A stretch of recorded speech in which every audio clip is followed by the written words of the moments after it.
Welcome to Inspired Nonprofit Leadership, where you'll hear insights and useful strategies, as well as lessons learned from other nonprofit leaders and valuable tips from a variety of experts.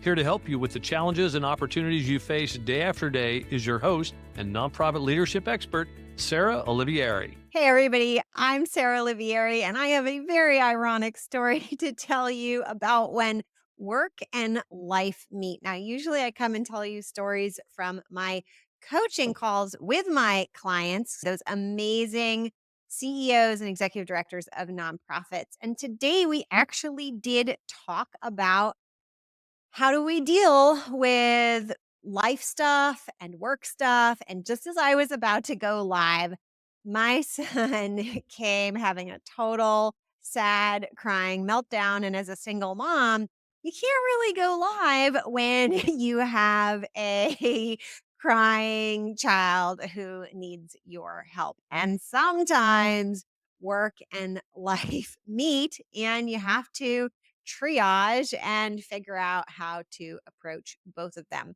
In this case, I calmed the child, took care of the problem with his friends online, and we all showed a little more compassion. And then I came back to go live for you.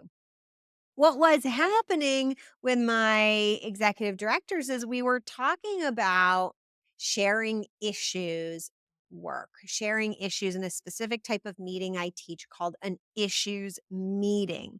And we talked about there's this common work culture practice that we don't really bring our personal lives to work.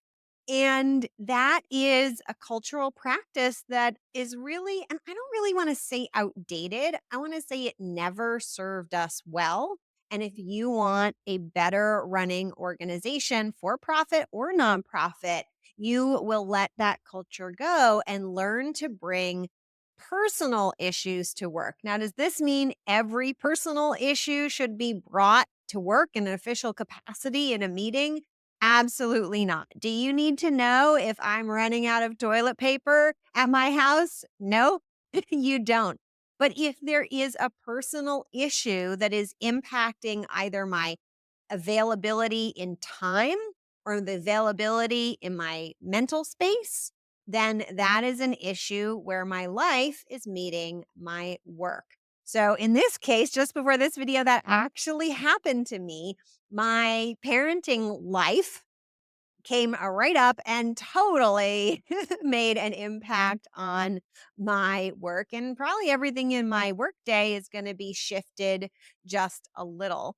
The same thing can happen in reverse, though. And I think it's really helpful to check in on your outside of work life and note when your work is impacting the rest of your life. And I think when we talk about work life balance, and I think it's really more about integration and balance, that's what we're talking about. How much is work impeding in a negative way, potentially, that's causing an issue in your life?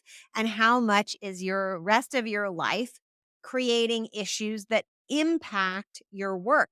And this can be both positive and negative, right? So, certainly it's a negative when something is happening that makes you less available in your life, that makes you less available at work. But there also can be things that are happening in your life that make you more available at work. So, for example, maybe you have hired a new babysitter. Maybe school has started, right? Maybe you're just in a really good relationship, a romantic relationship or a friendship that is giving you all this renewed energy and excitement at work. So it goes both ways, positive and negative, and to and from, into work and into life. So, how do we reconcile these two? Tip one is formally at work, talk about issues that are coming up. Like I said, we do this in an issues meeting where people are asked to share issues, right? And we say issues, not challenges, because sometimes issues are pre challenge, pre problem. And that's the kind of issue we really want to get to. But sometimes issues are already problems or challenges.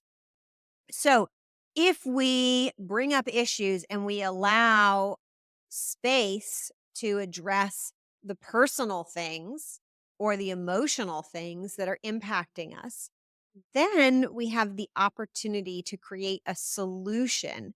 Now, tip number 2 is that solution does not have to be a total trade off. It doesn't have to be, oh, you do life, right? That's more important. Or you have to do work and give up your life. That's more important. Oftentimes, we can find creative solutions that allow us to find something that gets the outcome that we need at work, right? Because really it's not about, how many hours you check your email. It's about, do the critical emails, the important emails get answered, right? Do people receive what they need from the email they sent you? So some solutions might be, let's say you were out and it's affecting your email. Maybe someone else can help monitor your email and answer questions. You don't have to be the only one. Maybe there's resources that you can provide in an autoresponder that help people help themselves, right? This is just a small example of solutions that would allow somebody to take some time off from work without having the job go as much undone or make their work take a little less time. Another example of how to think about this is, or tip, if you will, is to really focus on the outcome, both in life and at work, right? Not the tasks that you think need to be done, but the result that needs to happen. It's when we think about the final outcome, the results, that we can really get creative in things. Another thing that I think is actually really helpful is sometimes when we have crises like that, all of a sudden, huge thing in work or huge thing in life impedes the other.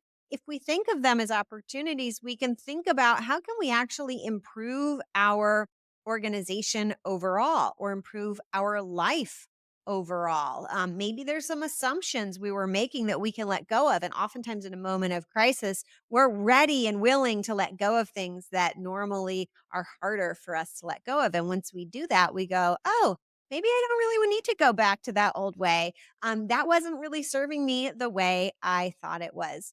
Now, one final thing is, in our coaching calls in the Thrive program, we often talk about, when we're dealing with people issues, the get it, want it, have the capacity to do it, GWC. I learned this from the book Traction. And GWC, get it, want it, have the capacity to do it, is how we evaluate the basic anybody in their role. So do they get the role? Do they want the role? And do they have the capacity to do the role?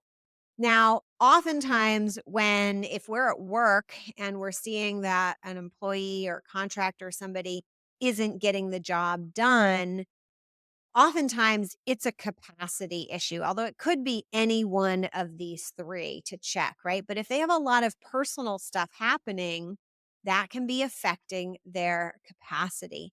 And that might mean that it is time for a role change. And that could be changing to a different role or changing the way that role is done so that it still gets the results, the outcomes that the organization needs. So, those are my tips for you today about when work and life meet. And probably what I didn't say, the most important one of all, is life is a reality, right? It happens to us, it affects us, whether we like it or not, it affects work. So it does not serve us to pretend that it doesn't. And as soon as we start to really acknowledge that, then we can understand what's really going on, how it's really affecting, and finally we can create, ideally, a win-win solution that is good for everyone. You've been listening to Inspired Nonprofit Leadership. Thanks so much for tuning in. Be sure to subscribe so you don't miss a single episode or the bonus episodes.